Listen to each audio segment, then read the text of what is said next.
네, 안녕하세요. 투엔츠의 NC입니다. 서퍼입니다. 오늘은 엠페이지의 실적 발표를 가지고 돌아왔습니다. 앞에 트럼프가 아주 네, 관세를 들고 있는데 네. 이걸로 뭐 실적 쇼크가 떴습니다. 네. 그래서 제가 지금 엠페이지를 거의 5년, 4년, 5년 투자를 하고 있는데 네.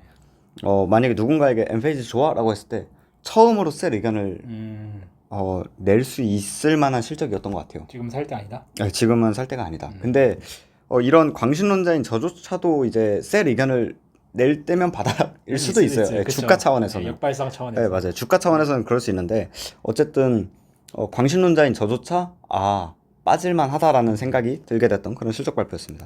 어쨌든 내용을 한번 보시죠.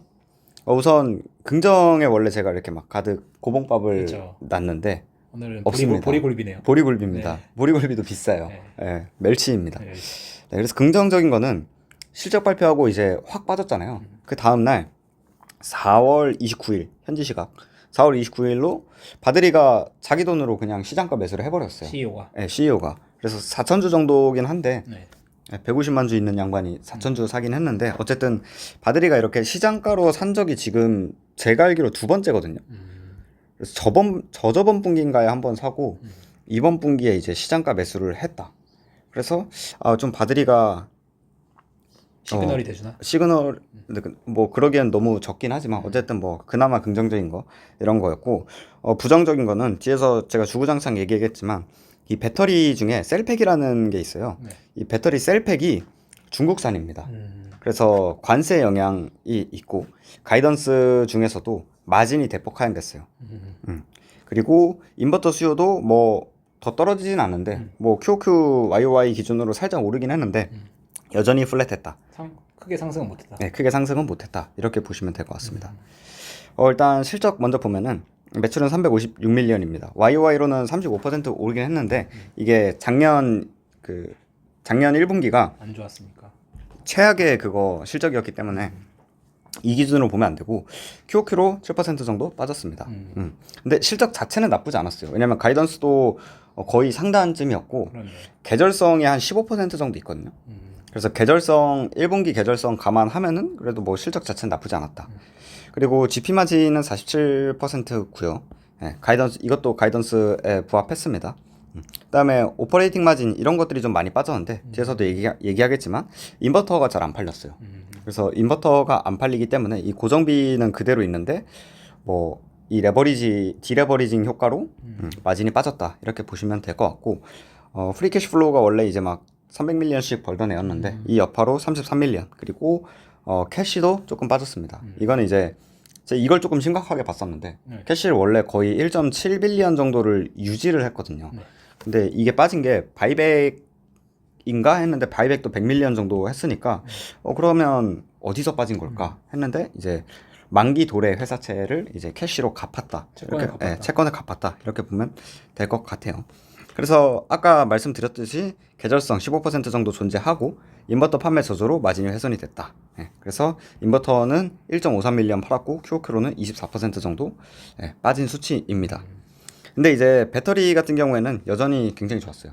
굉장히 좋았고 170메가와트아워를 판매를 했고 YOY로는 113% 정도 증가를 한 수치입니다. 그래서 이번 분기는 바이백 100밀리언 정도 시행했다. 그래서 좀 실적 내역을 보면 사실 거의 다른 게 의미가 없는 게 이게 전부예요. 여기 제가 이렇게 쳐진 것들을 보면 되는데 네. 인버터는 다행히 대부분 미국 제조로 돌려놨습니다. 근데 이제 배터리에 중국 셀팩이 조달이 된다. 그래서 근데 얘네 이제 배터리도 미국에서 한다 하지 않았나요? 라고 하는데 중국에서 이 셀팩을 가져와서 미국에서 조립을 해요. 조립은. 근데 이제 어쨌든 가져오는 것 자체에 관세가 붙는 거잖아요. 그래서 여기서 이제 145%가 붙습니다. 그렇기 때문에 미국에서 제조를 한다고 해도 이 관세 영향은 뭐 없는 거죠. 피해갈 수는 없다. 피해갈 수는 없다. 이렇게 되는 거고. 그리고 이제 기타 국가 수입품에도 10%그 보편 관세 있습니다. 그래서 결론적으로는 2분기에는 2%포인트 감소를 합니다. 근데 3분기부터는 6에서 8%포인트 마진이 감소를 해요. 그럴 수밖에 없는 게 지금 얘네가 인버터랑 배터리가 있잖아요. 근데 지금 인버터는 되게 지지부진하고 배터리에서 얘네 성장 동력이잖아요. 그렇죠. 이게 꺾인 거거든요. 그렇기 때문에 좀 심각하다 이렇게 볼 수 있습니다. 그래서 좀 다행인 거는 그 26년 2분기부터는 이 관세 영향을 제로로 만든다 어떤 이렇게 뜻이죠? 얘기합니다. 26년 2분기부터. 네, 맞아요. 네, 그래서 25년에 2Q가 있고 3Q가 있고 4Q가 있잖아요. 여기서는 마이너스 2%포인트, 그리고 여기서는 마이너스 8%포인트. 그 다음에 이렇게 쭉 내려갔다가 여기서부터 서서히 올라와서 26년 2분기에는 관세 영향은 제로로 만든다. 네, 이게 사실 핵심 장표입니다. 그래서 좀 디테일한 걸 보시죠. 뭐 가이던스는 그냥 플랫하게 나왔는데 가이던스가 사실 크게 의미가 없는 그런 실적이었습니다. 이번에 움직였던 거는 실적보다는 가이던스 영향이었으니까. 맞아요. 그 관세 영향이었기 때문에. 그래도 이제 뭐 시장을 한번 보시죠. 일단 미국 같은 경우에는 QQ 13% 정도 하락을 했는데 이거는 뭐 계절성이어가지고 사실상 플랫했다라고 볼 수 있고, 마이너스 15%가 계절성이니까 잘한 거 아닌가요? 라고 할 수 있는데, 그 세이프 하버 미리 당겨오는 선수요라고 보면 되는데 이게 54밀리언이 있었습니다. 그래서 사실 계절성보다 조금 더 나빴다 이렇게 보면 돼요. 인버터는 아직은 수요가 돌아오지 않았다 이렇게 저는 해석을 했고요. 그래서 전체 제품 판매율 같은 경우도 18% 정도 빠졌잖아요.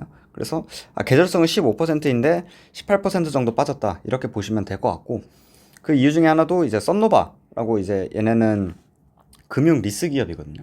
그 태양광 설치할 때 이 미국 주택용 태양광이 2만 불 정도 돼요. 하나로 3천만 원. 네. 비싸네요. 네, 비싸요. 3천만 원 정도 되는데 이거를 소비자들이 3천만 원을 바로 일시불로 구매를 하지 않는단 말이에요. 그렇죠. 예. 그래서 이거를 은행에서 론을 해오는데 그냥 우리나라처럼 뭐 신한은행 이런 데를 가는 게 아니라 솔라론을 따로 있어요. 그 솔라론 상품이 있어요. 이걸 전용으로 하는. 네, 이게 이제 썬노바가 대표적이죠. 그래서 이런 것들을 해주고, 뭐 돈만 빌려줄 수도 있고 아니면은 이 제품을 그냥 썬노바가 구매를 한 다음에 임대 형식으로 판매를 하는 뭐 그런 경우도 있고. 네. 근데 이제 이게 전형적으로 역플롯 구조거든요. 그렇죠. 그러니까 비용이, 썬노바 입장에서는 비용이 먼저 나가고 그 다음에 이제 고객들한테 캐시를 받는 거예요. 그렇죠. 근데 이게 이제 고금리 상황에서는 완전 쥐약이거든요. 그렇죠. 네, 그래서 이제 고금리가 너무 장기화되다 보니까 이 솔라론 업체들이 굉장히 많이 망했고, 썬노바가 대표적인 솔라론 업체인데 썬노바도 사실상 뭐 파산이니 많이 이런 얘기가 나오고 있습니다. 그래서 이 설치업자가 중간에 또 껴있는데 설치업자랑 이 론을 해주는 업체랑 보통은 다른데 설치업자가 론까지 해주는 애들이 있죠. 그게 이제 썬런입니다. 이렇게 보면 됩니다. 네, 어찌됐든 이것 때문에 좀 재무적으로 많이 힘들어서 고객들이 이 돈을 빌려야 되는데 지금 이 대출을 해주는 애들이 힘들어가지고 설치가 좀 부정적으로 영향이 된 거예요. 뭐 이거는 조금 다른 얘기인데, 이번 분기에 하나솔루션 실적 발표를 보면은 미국 주택용 태양광 금융리스라는 그 비즈니스가 들어와요. 하나솔루션에. 네, 하나솔루션이 여기로 들어온 겁니다. 지금 경쟁업체들 다 망하고 이제 금리 인하 타이밍에 이제 신규로 들어온 거죠, 하나솔루션이. 그래서 저는 이거는 굉장히 좀 좋은 비즈니스다라고 생각을 하고, 어찌됐든. 네, 그 다음에 이제 뭐 여러 지역에서 전력 가격이 상승한다. 제가 이거 그 민감도 분석을 해봤었는데 이거는 제가 나중에 이제 다른 영상에서 공유를 드리도록 하겠습니다. 그 다음에 유럽이고요. 뭐 유럽은 뭐 특별한 건 없었습니다. 그래서 네덜란드도 약간 감소했다. 뭐 이거 매번 나오는 거고 아직까지 수요 리바운드는 없다. 그리고 프랑스는 향후 2분기 동안 계속해서 내려갈 거다. 이런 내용이고요. 그러니까 다 안 좋은 내용들입니다. 좀 신기했던 게 일본이 이제 새로운 마켓으로 들어가거든요. 네, 이제 시작을 했는데 이거 이토츠 상사라고, 워렌 버핏이 산. 네, 워렌 버핏이 산 그 상사 기업이거든요. 이토츠 상사라고 얘네가 협업을 맺고 일본 시장에 진출을 하는데 저는 일본의 태양광? 이게 뭔가 안 어울리는 거예요. 근데 찾아보니까 일본이 그 태양광이 은근 많다고 하더라고요. 네, 태양광이 되게 큰 시장이고 최근에 도쿄에서 신규 주택을 지으려면 옥상에 태양광을 의무적으로 설치해라 라는 법안이 통과가 됐더라고요. 그래서 이거를 이토츠 상사랑 같이 들어갑니다.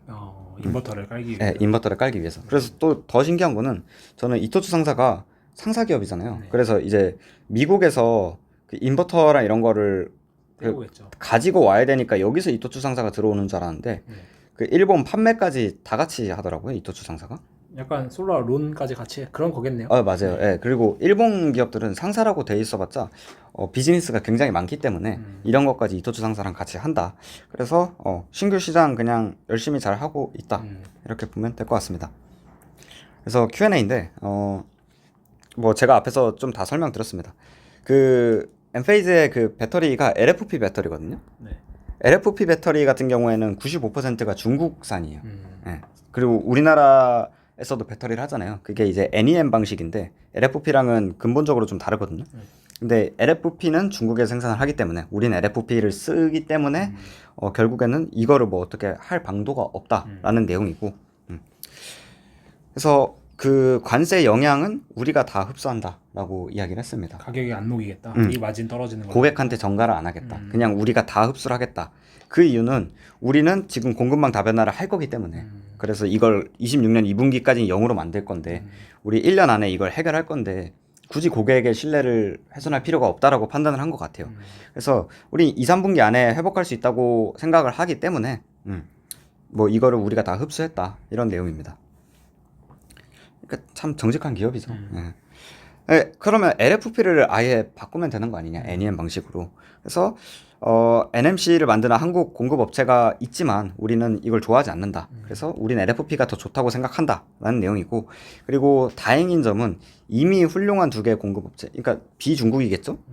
중국이 아닌 업체들과 매우 구체적인 계획과 일정까지 존재한다. 그냥 하는 말이 아니라 우리 이미 시작을 했다. 그래서 이렇게 자신 있게 2분기 26년 2분기에는 0으로 만들 수 있다라고 얘기를 한 거다. 그래서 2, 3분기 내에 해결을 할 수 있기 때문에 우리의 판단으로는 비용을 우리가 흡수하고 가능한 빠르게 정상화에 복귀하는 게 옳은 조치라고 생각을 한다라는 이게 내용입니다. 엄청 중요한 게 산업이 힘들 때 많은 기업들이 동시에 망하잖아요. 맞아요. 근데 그때 투자를 계속 유지하거나 그러니까 다시 말해서 구조조정 안 하고 투자 비용을 줄이지 않고 어떻게 보면 이거는 마진을 본인들이 흡수하는 거잖아요. 맞아요. 예. 어떤 기업들은 마진 흡수 못해서 가격에 전가시킬 수 있는 거고 맞아요. 예. 이게 엄청 중요한 그리고 제가 또 요즘 책을 많이 읽기 때문에 성공 기업의 패턴 중에 하나입니다. 아, 그래요? 네, 성공 기업들이 가져야 할 패턴 중에 하나. 다행이네요. 산업이 어려울 때 오히려 투자를 늘리고 왜 내 돈으로? 예, 지금 사셔야지. 예, 예. 어쨌든 아무튼 제 돈으로 흡수한다고 합니다. 네. 예, 저는 기존 주주기 때문에. 네. 뭐 유럽에 대한 아웃룩 이거 한번 좀 읽어보시면 될 것 같고 네. 뭐 여러분 뭐 딱히 뭐가 없었나 봐요. 계속해서 같은 내용을 하고 있기 때문에 뭐 아웃룩이라는 게 휙휙 바뀌진 않잖아요. 그렇죠. 예, 그래서 다 좋은 내용이니까 한번 읽어보시는 걸 추천을 드립니다. 네. 다음에 이거를 조금 가지고 왔는데 세이프하버 이제 하반기에는 뭐 딱히 뭘 주지 않았어요. 네. 그래서 하반기에 없는 걸로 보이는데 맞냐? 네. 네, 계획이 없다고 합니다. 그래서 저는 내심 기대한 게 기대 반 걱정 반이었잖아요. 이 세이프하버가 하반기에 25년 하반기에 26년, 27년의 수요를 땡겨올 수도 있다. 그렇죠. 라고 이야기를 했는데 아직까지 이런 모습은 보이지 않는다. 뭐 나쁜 걸 수도 있고 좋은 걸 수도 있는데 저는 이걸 땡겨오면은 좋은 점은 당연히 서프라이즈가 나오겠죠. 실적이 서프라이즈가 나오면서 그간 박혀있던 주가가 올라갈 수 있는 명분이 충분히 생긴다라는 게 이제 장점이고, 단점은 그냥 여기서 맞고 일반적으로 이렇게 성장을 했으면은 주가가 이렇게 회복을 할 텐데 여기서 괜히 땡겨왔다가 다시 한번 이렇게 꼬꾸라지면 사실 이 주식에 대한 이게 밈 스탁이 될까봐 이게 사실 걱정이었죠. 또 재고가 또 쌓이고 몇 년 고생할 수 있거든요. 그래서 재고가 꼬이는 게 저는 더 싫어요.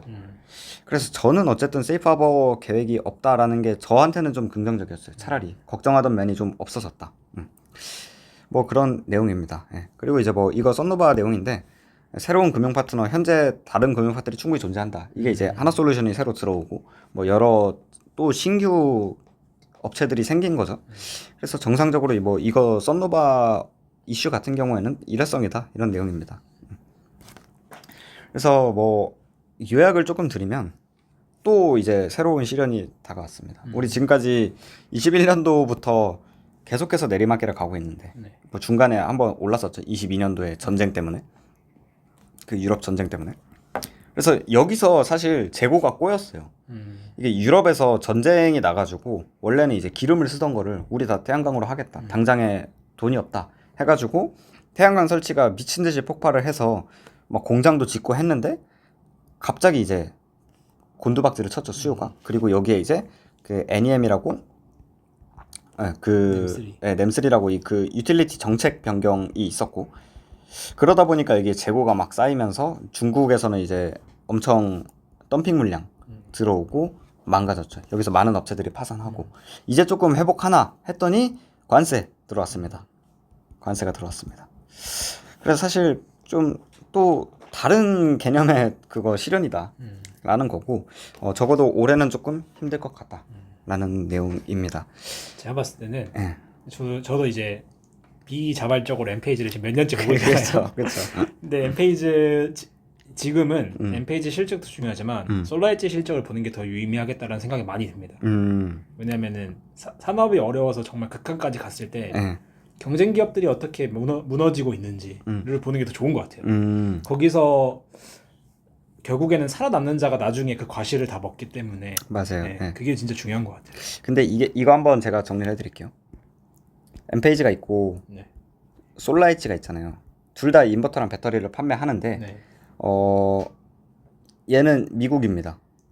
유럽도 잘 하고 있는데 조금 더 포커싱돼 있는 사업은 미국이고 얘는 유럽이에요. 유럽 위주. 네, 유럽 위주예요. 근데 유럽이 지금 훨씬 더 힘들어요. 일단 이렇게 보시면 되고, 배터리 같은 경우에는 얘네는 LFP를 씁니다. 그래서 중국이고 여기서 이번에 관세를 맞은 거예요. 근데 얘네는 NCM을 씁니다. 그 LG 에너지 솔루션스요. 제가 알기로는 그래요. 뭐 바꿨는지는 모르겠지만 그 22년도, 21년도 제가 솔라이트까지 같이 볼 때는 LG 엔솔 걸 썼기 때문에, 그래서 여기서는 이제 보편 관세가 덜하다. 들어오겠죠. 관세가 덜하다. 그래서 이번 이슈에서는 솔라이트가 더 좋아요. 그래서 엠페이지 나락갈 때 솔라이트가 올랐나 덜 빠졌나 그랬을 거거든요. 거의 변동이 없었나? 근데 그런 경우가 굉장히 드물거든요. 엠페이지가 빠지면 얘는 더 빠지고 그런 애인데 얘는 덜 빠진 이유가 그거였고, 근데 그러면 솔라이트가 좋냐? 전 절대 아니라고 봅니다. 결국에는 메인이 이거기 때문에 뭐 이거 사실 금방 회복해요. 두세 분기면은 회복하기 때문에 결국에는 엠페이지가 더 좋을 것 같고, LFP를 써가지고 같이 관세를 맞았으면 솔라이트가 진짜 빠르게 망했을 것 같은데 다행히 여기서는 조금 자유로워졌다 이렇게 보면 되고, 그리고 제가 관세에 대해서 조금 이번 실적 발표를 보면 모든 기업이 관세 얘기가 나오거든요. 관세에 대한 제 생각을 조금 정리를 해드리면은 지금 25년도잖아요. 1분기 실적이잖아요. 그리고 이제 4분기까지 이렇게 있으면은 공통적으로 얘기하는 게 2분기에서 3분기의 관세 타격이 가장 큽니다. 근데 이제 기존에 컨센서스나 가이던스 이런 거를 보면은 26년에도 이 관세가 지속된다라고 모델링을 해놓은 분들이 많은 것 같아요. 제 생각에는. 근데 공통적으로 기업들이 얘기하는 게 이때부터는 적어도 다변화 가능하다. 그러니까 관세가 아무리 높아도 관세가 없어지지 않아도 기업 단에서는 관세 이슈가 없어질 수 있다라는 거죠. 그래서 그렇게 되면은 이렇게 후려쳐나왔던 게 정상화되면서 충분히 주가가 크게 반등할 수 있는 그런 구간이 저는 올 거라고 생각을 하고 있고, 그게 엠페이지 입장에서는 4분기가 이제 관세 영향이 줄어드는 게 가시적으로 실적으로 보이는 때거든요. 얘네 말대로라면. 그래서 4분기에 관세 타격이 이제 점점 덜해지는 게 보이고, 그 드디어 IQ9이 나옵니다. 신제품 나오고, 그리고 다음 분기부터 이제 4세대 배터리 나오고, 이때부터 이제 뭐 금리 인하 얘기까지 나오면은 이때 뭔가 좀 여러 가지 긍정적인 요인들이 인라인해지는 시기가 아닌가. 네, 그런 생각이 듭니다. 그래서 저는 25년 4분기, 그러니까 이 말은 연말까지는 눈을 감자라는 내용이고, 연말부터는 사실 뭐 엠페이지는 저는 워낙 잘 하고 있는 기업이라고 생각을 해서 일단 지금은 놔주자. 그리고 4분기에 제가 다시 한번 가지고 오도록 하겠습니다. 되게 복합적이네요. 복합적이죠. 많은 게 복합적이고, 맞아요. 그냥 보면 볼수록 금리가 되게 중요한 기업이다. 엄청나게 중요합니다. 금리가 되게 중요한 기업이다 이 생각이 들고, 그러니까 기업은 잘 하고 있고, 맞아요. 상황이 안 좋고, 맞습니다. 네. 이걸 해석하는 방법이 되게 다양할 텐데 다양해요. 그래서 지금 당장 떠오르는 결론은 없지만, 그래서 제가 들었던 생각은 사실 장기 투자자 입장에서 최악은 이 기업이 내가 생각한 기업이 아닐 때거든요. 근데 그런 거는 전혀 없었고, 그 관세 흡수하겠다라고 얘기했을 때 참 엔페이지답다라는 생각이 들면서 왜 내 돈으로라는 그런 생각이 있었지만 어쨌든 그냥 뭐 기업은 좋은 것 같습니다. 근데 뭐 산업이 안 따라주니까 뭐 저희 또 남는 게 시간 아니겠습니까? 그래요. 예, 그냥 기다려 줄 테니까 회복만 해라. 나중에 10년 뒤에 성공 사례로 쓰십시오. 그러니까 그래야겠습니다. 성공 사례. 예. 그래서 회복만 하면 좋겠는데 뭐 망할 기업이냐 그건 또 아니기 때문에 일단 좀 저는 기다려 보려고 합니다. 좋습니다. 네. 오늘 되게 많은 내용이 나왔고 결론을 탁 뭐라고 짓기가 좀 어려운데 애매하죠. 네. 예. 뭐 눈 감자 네, 올해는. 그냥 기다리자. 네. 할 수 있는 게 없다 투자자는. 맞아요. 그냥 뭐 다들 이런 경험들, 그러니까 위대한 투자자는 다 이런 경험이 있었다고 하니 네, 책에 그쵸. 나옵니다. 네, 맞습니다. 네. 그런 식으로 하시고 네. 저희는 다음 영상에서 더 좋은 내용을 가지고 찾아뵙겠습니다. 네, 그럼 안녕.